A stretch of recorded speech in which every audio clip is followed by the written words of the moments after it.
국회 정치권에 또 다른 핫 인물이 한 명 더 있습니다. 안철수 전 국민의당 대선 후보 얘기입니다. 네, 지금 이 문준용 취업특혜 녹취록의 이 조작이 굉장히 지금 문제가 되고 있는데 안철수 전 후보도 대선 기간 내내 이 문준용 씨의 취업특혜에 대해서 굉장히 비판한 적이 있습니다. 당시 모습 보고 오시겠습니다. 사실 지금 보통 취업 비리 또는 채용 비리라고 하면 두 가지 중에 하나입니다. 권력을 가지고 외압을 행사하거나 아니면 돈으로 매수하거나 합니다. 그런데 저는 그 당시에 교수 출신이었습니다. 그 둘 다 어느 위치에 있지도 않았습니다. 그리고 제 아내는 독립된 전문가입니다. 그럼 제가 문 후보께 묻겠습니다. 카이스트 교수가 서울대 교수로 이직한 것이 특혜입니까? 아니면 권력 실세에 있는 아버지를 두고 있는 아들이 5급 직원으로 채용된 게 특혜입니까? 당시 이제 안철수 후보는 문준용 씨의 취업 특혜 논란에 대해서 집요하게 물고 늘어졌고요. 지금 조금 전에 보신 저 화면은 4월이기 때문에 이 증거가 녹취가 조작되기 전의 일입니다만 계속해서 안철수 후보가 저 부분을 파고드니까 결국 이 무리수가 나온 것이 아니냐라는 얘기가 지금 나오고 있거든요. 네, 그렇죠. 안철수 후보가 저 당시에 그러니까 이 일과 관련해서 알았는지 몰랐는지 지금은 확실하지 않습니다. 근데 알았거나 몰랐거나 책임을 피하기는 어려울 것 같습니다. 예. 알았다고 하면 법적인 책임을 져야 될 거고요. 몰랐다고 하면 도덕적인 책임을 피할 수가 없을 것 같습니다. 왜냐하면 이 알았다고 하면 조직적으로 이게 다 보고가 돼서 예. 이게 정말 당이 조직적으로 나서서 이 사건을 이게 조작에 대해서 관여했다는 거기 때문에 좀 정말 지금 계속 나오고 있지만 당의 존폐가 저 위기에 있을 정도로 예. 중대한 사건이고요. 근데 만약 몰랐다고 하더라도 자기 제자 아닙니까? 제자가 벌인 일이고 이게 전혀 없는 일을 갖고 완전히 만들어낸 조작이기 때문에 예. 이 조작은 사실 예전에 지금까지 나왔던 조작하고는 좀 차원이 다른 것 같습니다. 그렇죠. 예. 그러니까 그냥 나오고 있는 여러 가지 의혹에 대해서 그냥 증거를 하나 덧댄 이런 조작이 아니라 전혀 없는 일에 대해서 처음부터 끝까지 꾸민 일이기 예. 때문에 이것에 대해서 본인의 정말 친했던 사람들, 지인들이 많이 대거 개입을 해서 벌어진 일인데 거기에 대해서 아무리 몰랐다고 하더라도 도덕적인 책임을 피해 나간다? 이것 또한 있을 수 없는 일인 것 같고요. 만약 그렇다고 하더라도 이후에 그럼 당에서의 전혀 뭔가 일을 할 수가 없게 될 겁니다.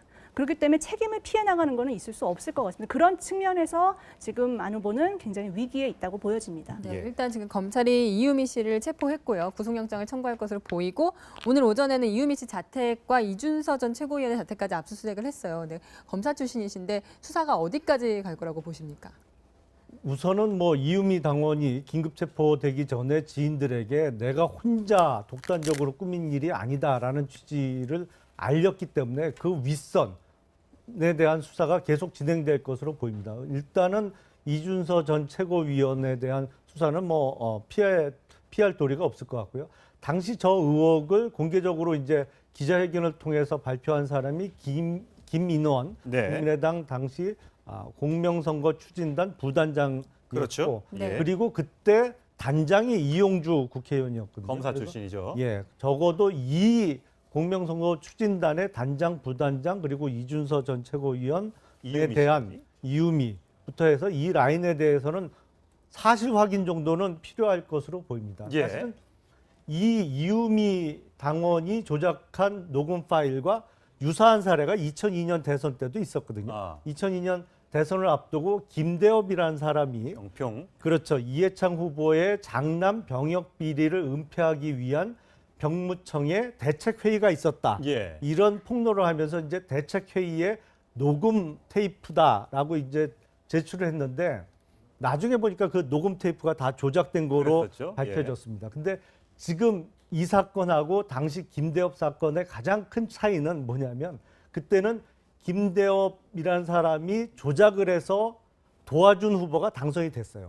근데 지금은 이유미 당원이 조작해서 도와준 안철수 후보는 낙선을 하고 예. 이제 상대방 후보가 당선이 됐잖아요. 그러니까 가장 큰 차이는 제가 보기에는 그거로 보입니다. 그래서 그때 당시 2002년 대선과 관련한 조작 사건은 김대엽 개인의 책임으로 끝났지만 이 사건은 국민의당 지부까지 적어도 사실 확인 절차는 검찰에서 이루어질 것으로 보입니다. 예. 네, 이 국민의당 공명선거 추진 단장이었던 이 이용주 의원 누군지 기억하실 겁니다. 이 장면 보시면 더 기억이 나실 것 같습니다. 블랙리스트가 없다고 생각하십니까? 의원님 직원들이 특검에 가서 지금도 블랙리스트가 없다고 생각하냐는 거예요. 직원들이 특검에 지금도 가서 블랙리스트가 없다고 생각하냐고 물어봤습니다. 지금 특검에서 증인, 조인 선생님, 증인.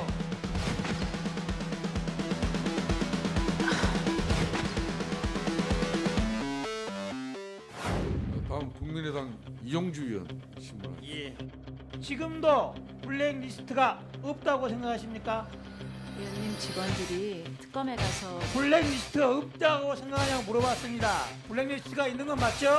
증인, 특검에 블랙리스트가 있는 건 맞죠? 블랙리스트가 존재하는 게 맞습니까? 안 맞습니까? 지금 특검에서 조사를 하고 있는 그런 조인선 내용이 증인, 언론에 조인선 증인, 블랙리스트가 존재한다 안 한다?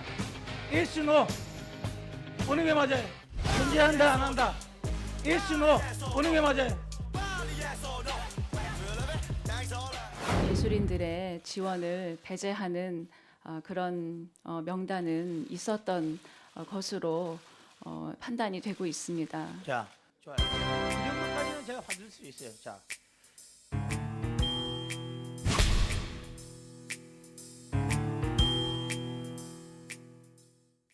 네. 조윤선 장관한테는 저렇게 몰아붙여서 원하는 대답을 얻어냈는데 네. 왜 당원에게는 저게 사실 지금 들어봐도 어설픈 곳이 굉장히 한두 그렇죠. 군데가 아닌 녹취였는데 왜 물어보지 않았을까요라는 생각이 듭니다. 그러니까 국민들이 의혹을 제기하는 겁니다. 지금 당 차원에서는 조직적으로 개입한 게 없다고 얘기를 하고 있는 상황이지만 이유미 씨 혼자서 저걸 했다. 물론 뭐 녹음은 그렇게 했을 가능성이 있고 그다음에 조작은 그렇게 했을 가능성이 있지만 그 과정을 인지했느냐 안 했느냐는 또 다른 차원의 문제라고 예. 봐요. 그러니까 묵시적으로라도 어떤 형태로든 이준석 최고위원이든 이용주 의원이든 묵시적으로라도 그렇게 할 수 있도록 뭔가 압력을 가했거나 아니면 지시를 했을 정황에 대해서 명확하게 이해가 안 되는 거죠. 지금 저 정도로 어떤 사안에 대해서 깊이 있게 물어보고 확인 과정을 거치는데 지금 이 사안 같은 경우는 얼마나 이 사안이 만약 가짜라고 하면 사회적으로 또는 그 당시에 정치적으로 몰려올 파장이 얼마나 크겠습니까?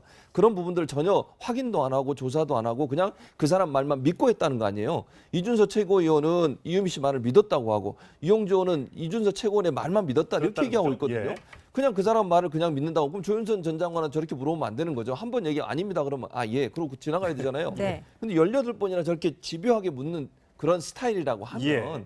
이 문제도 확인을 했어야죠. 명확하게 이 사람이 누군지 이 사람과 직접 통화를 하든지 아니면 어떤 관계로 만난지 이런 부분들 그렇죠. 자세히 확인해서 했어야 이런 문제가 안 나타났을 텐데 자기한테는 너무 관대하고 남한테는 좀 심하게 하는 그런 스타일이기 때문에 결국은 이런 문제가 발생하게 된 계기가 되지 않았나 예. 생각이 듭니다.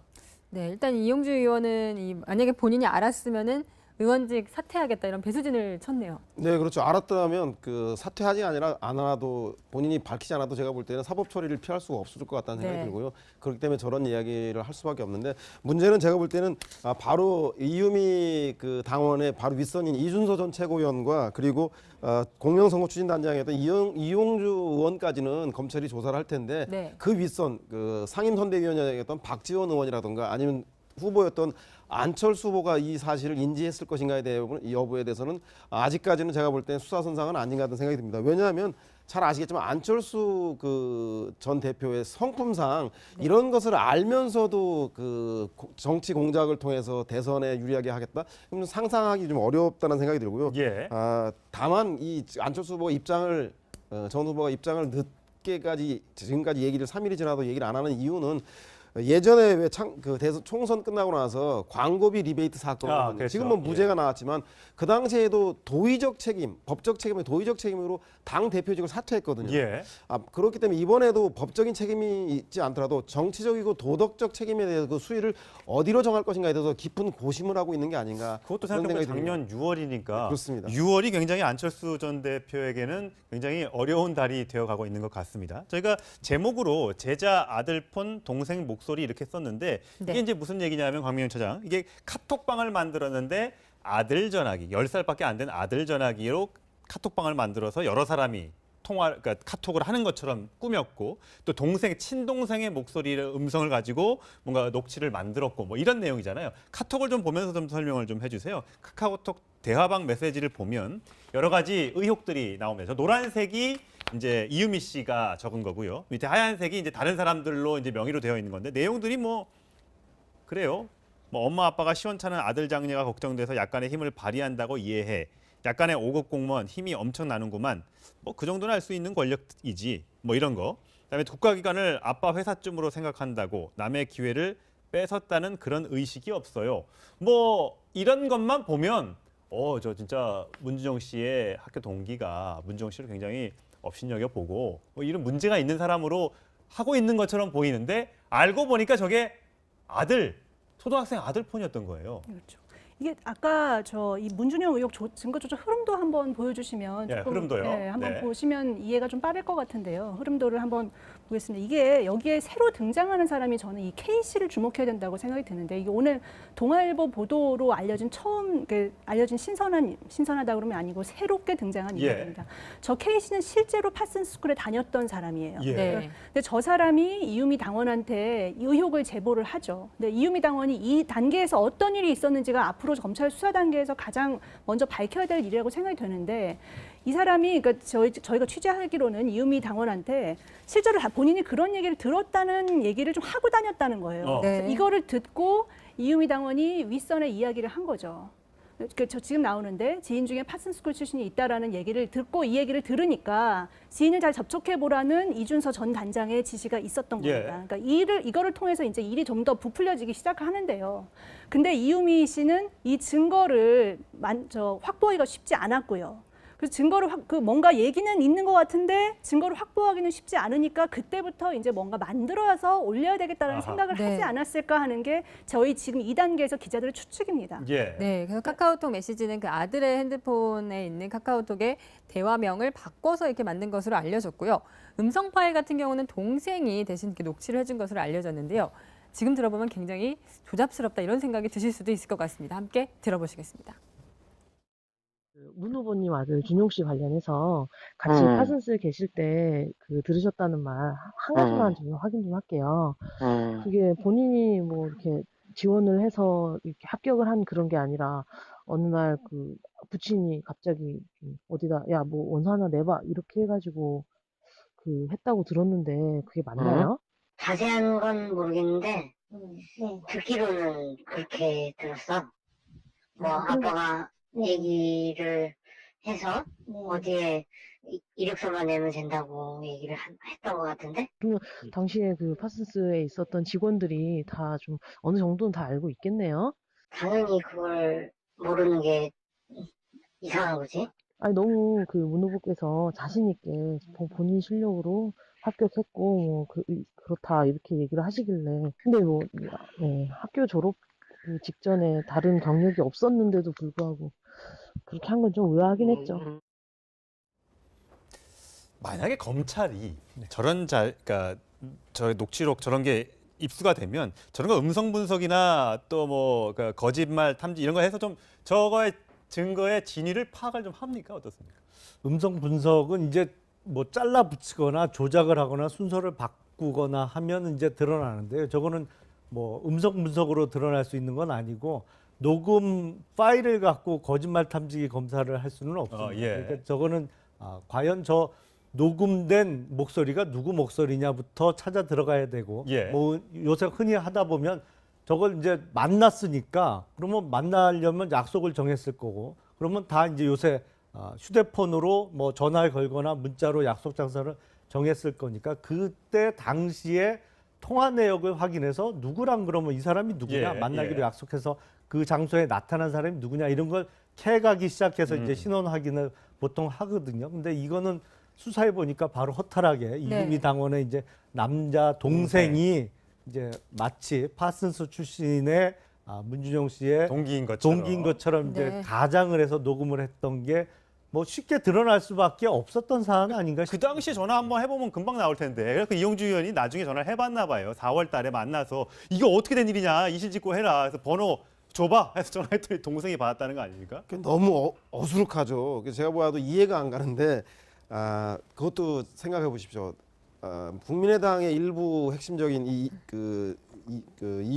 이유미 당원들의 일부 사람만 빼고는 모든 국민들이 문재인 후보가 당선이 유력한 걸 다 알고 있습니다. 얼마 있으면 대통령이 될 수도 있는 사람이 그 내용에 직접 준용 씨가 아빠가 얘기해서 어디에 이력서를 내면 된다고 했다. 즉 문재인 대통령이 직접 지시했다는 겁니다. 이게 특혜 의혹에. 이것도 엄청난 내용인데도 불구하고 이것을 사전 검증조차 하지 않았다는 거에 대해서 이해하기 어렵고, 그래서 개인적으로 과연 이것을 했을 것인가. 두 번째가 21일 날 이유미 당원이 이용주 의원을 찾아갔다는 거 아니겠습니까? 그런데 확인은 25일 날 하고 26일 날 검찰이 출석하게 됩니다. 그럼 그 기간 동안 도대체 어떤 일이, 무슨 일이 있었는가, 국민의당 내에서는 이런 문제 때문에 아마도 이유미 개인이 한 것이 아니라 본인 스스로 카톡 문자를 통해서 검찰에 가기 전에 나보고 다 뒤집어 씌우라는 것 같다. 나는 지시에 의해서 한 것뿐이 없는데 라고 하는 문자를 보내는 걸 보면 아마도 이런 점 때문에 이유미 단독 조작이 아니라 그 윗선이 있는 건 아닌가라고 일반 국민들과 검찰도 의심하고 있는 그 부분인 같은 생각이 듭니다.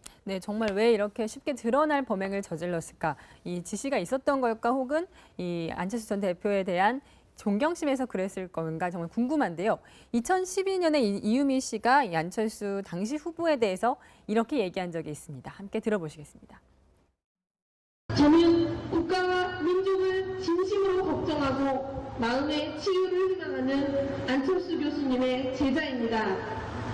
여수 위기에 이토록 연민의 삶을 느꼈던 저에게 교수님의 조언과 가르침은 숙명처럼 크게 다가왔습니다. 사랑한다면 조건 없이 모든 것을 거는 것, 스승께서 국가에 대한 질긴 애정으로 저토록 생채기가 나도 묵묵히 참고 몸소 보여주시는 것처럼. 네, 제자였고요. 저렇게 안철수 전 후보와 함께 여러 행사에 참석했을 정도로 가까운 사이였기 때문에 안철수 후보가 지금 어쨌든 뭔가 알고 있었지 않겠느냐는 오해를 받을 수밖에 없습니다. 박주선 국민의당 비대위원장으로 이게 만약에 당내에서 조직적으로 이루어졌고 꼬르 자르기뿐만 아니라 조직적 은폐가 있었다면 이 당은 존재해서는 안 된다. 국민의당이라도 해체하는 게 맞다라고 오늘 아침에 말했을 정도로 당에서도 굉장히 이 사건을 심각하게 보고 있습니다.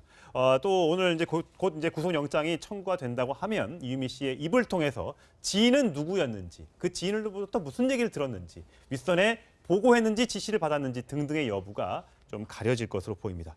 굉장히 가뜩이나 지금 전국이 어수선한데 이런 일까지 터지면서 정치권이 혼란 속에 빠져 있습니다. 그렇죠? 밝혀졌습니다. 근데 지금 이 사건하고 당시 김대엽 사건의 가장 큰 차이는 뭐냐면, 그때는 김대엽이라는 사람이 조작을 해서 도와준 후보가 당선이 됐어요. 근데 지금은 이유미 당원이 조작해서 도와준 안철수 후보는 낙선을 하고 이제 상대방 후보가 당선이 됐잖아요. 그러니까 가장 큰 차이는 제가 보기에는 그거로 보입니다. 그래서 그때 당시 2002년 대선과 관련한 조작 사건은 김대엽 개인의 책임으로 끝났지만 이 사건은 국민의당 지부까지 적어도 사실 확인 절차는 검찰에서 이루어질 것으로 보입니다. 네, 이 국민의당 공명선거 추진 단장이었던 이용주 의원, 누군지 기억하실 겁니다. 이 장면 보시면 더 기억이 나실 것 같습니다. 블랙리스트가 없다고 생각하십니까? 의원님, 직원들이 특검에 가서 지금도 블랙리스트가 없다고 생각하냐는 거예요. 직원들이 특검에 지금도 가서 블랙리스트가 없다. 취업 특혜 논란에 대해서 집요하게 물고 늘어졌고요. 지금 조금 전에 보신 저 화면은 4월이기 때문에 이 증거가 녹취가 조작되기 전의 일입니다만 계속해서 안철수 후보가 저 부분을 파고드니까 결국 이 무리수가 나온 것이 아니냐라는 얘기가 지금 나오고 있거든요. 네, 그렇죠. 안철수 후보가 저 당시에, 그러니까 이 일과 관련해서 알았는지 몰랐는지 지금은 확실하지 않습니다. 근데 알았거나 몰랐거나 책임을 피하기는 어려울 것 같습니다. 알았다고 하면 법적인 책임을 져야 될 거고요. 몰랐다고 하면 도덕적인 책임을 피할 수가 없을 것 같습니다. 왜냐하면 이 알았다고 하면 조직적으로 이게 다 보고가 돼서 이게 정말 당이 조직적으로 나서서 이 사건을 이게 조작에 대해서 관여했다는 거기 때문에 좀 정말 지금 계속 나오고 있지만 당의 존폐가 저 위기에 있을 정도로 중대한 사건이고요. 근데 만약 몰랐다고 하더라도 자기 제자 아닙니까? 제자가 벌인 일이고 이게 전혀 없는 일을 갖고 완전히 만들어낸 조작이기 때문에 예. 이 조작은 사실 예전에 지금까지 나왔던 조작하고는 좀 차원이 다른 것 같습니다. 그렇죠. 예. 그러니까 그냥 나오고 있는 여러 가지 의혹에 대해서 그냥 증거를 하나 덧댄 이런 조작이 아니라 전혀 없는 일에 대해서 처음부터 끝까지 꾸민 일이기 예. 때문에 이것에 대해서 본인의 정말 친했던 사람들, 지인들이 많이 대거 개입을 해서 벌어진 일인데 거기에 대해서 아무리 몰랐다고 하더라도 도덕적인 책임을 피해 나간다? 이것 또한 있을 수 없는 일인 것 같고요. 만약 그렇다고 하더라도 이후에 그럼 당에서의 전혀 뭔가 일을 할 수가 없게 될 겁니다. 그렇기 때문에 책임을 피해 나가는 거는 있을 수 없을 것 같습니다. 그런 측면에서 지금 안 후보는 굉장히 위기에 있다고 보여집니다. 네, 예. 일단 지금 검찰이 이유미 씨를 체포했고요. 구속영장을 청구할 것으로 보이고 오늘 오전에는 이유미 씨 자택과 이준서 전 최고위원의 자택까지 압수수색을 했어요. 네, 검사 출신이신데 수사가 어디까지 갈 거라고 보십니까? 우선은 뭐 이유미 당원이 긴급 체포되기 전에 지인들에게 내가 혼자 독단적으로 꾸민 일이 아니다라는 취지를 알렸기 때문에 그 윗선에 대한 수사가 계속 진행될 것으로 보입니다. 일단은 이준서 전 최고위원에 대한 수사는 피할 도리가 없을 것 같고요. 당시 저 의혹을 공개적으로 이제 기자회견을 통해서 발표한 사람이 김인원 네. 국민의당 당시 공명선거 추진단 부단장이었고 그렇죠. 네. 그리고 그때 단장이 이용주 국회의원이었거든요. 검사 그래서 출신이죠. 예, 적어도 이 공명선거 추진단의 단장, 부단장 그리고 이준서 전 최고위원에 이유미 대한 씨. 이유미부터 해서 이 라인에 대해서는 사실 확인 정도는 필요할 것으로 보입니다. 예. 사실은 이 이유미 당원이 조작한 녹음 파일과 유사한 사례가 2002년 대선 때도 있었거든요. 2002년 대선을 앞두고 김대엽이라는 사람이 영평. 그렇죠. 이해창 후보의 장남 병역 비리를 은폐하기 위한 병무청에 대책회의가 있었다. 예. 이런 폭로를 하면서 이제 대책회의에 녹음 테이프다라고 이제 제출을 했는데 나중에 보니까 그 녹음 테이프가 다 조작된 거로 국회 정치권에 또 다른 핫 인물이 한 명 더 있습니다. 안철수 전 국민의당 대선 후보 얘기입니다. 네, 지금 이 문준영 취업 특혜 녹취록의 이 조작이 굉장히 지금 문제가 되고 있는데 안철수 전 후보도 대선 기간 내내 이 문준영 씨의 취업 특혜에 대해서 굉장히 비판한 적이 있습니다. 당시 모습 보고 오시겠습니다. 사실 지금 보통 취업 비리 또는 채용 비리라고 하면 두 가지 중에 하나입니다. 권력을 가지고 외압을 행사하거나 아니면 돈으로 매수하거나 합니다. 그런데 저는 그 당시에 교수 출신이었습니다. 그 둘 다 어느 위치에 있지도 않았습니다. 그리고 제 아내는 독립된 전문가입니다. 그럼 제가 문 후보께 묻겠습니다. 카이스트 교수가 서울대 교수로 이직한 것이 특혜입니까? 아니면 권력 실세에 있는 아버지를 두고 있는 아들이 5급 직원으로 채용된 게 특혜입니까? 당시 이제 안철수 후보는 문준용 씨의